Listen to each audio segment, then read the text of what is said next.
Nama saya Syazwani binti Khairuddin, umur 29 tahun, asal Terengganu, tinggal dekat Seremban, Negeri Sembilan. Anak saya mengalami batuk, sesama, berkahak masa yang lama, dalam sebulan macam tu. Sebelum guna tu, dia tiap-tiap malam memang batuk, lepas tu dia kerap bangun kan.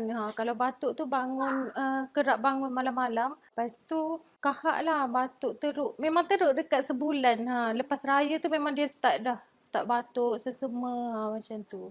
Memang makan ubat tak jadi, dah pergi klinik tapi dia umur setahun kan dia tak ada ubat.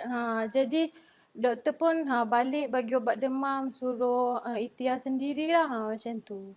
Lepas jumpa nombor cough tu, first malam tu pakai, esok pagi tu suami kata apa dia punya hingus berketul-ketul keluar. Macam tu. Lepas tu dia tanya pakai ubat apa.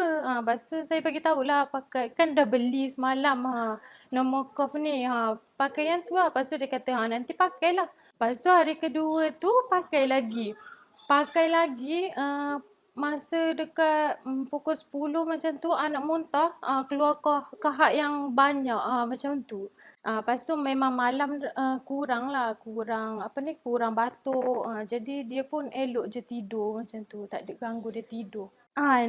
Saya ada juga showkan dekat kawan-kawan. Lepas tu kalau sekarang kalau dekat status kawan tu tengok dia buat status anak batuk ke apa, memang saya terus bagi gambar, try yang ni. Saya showkan lah dekat dia.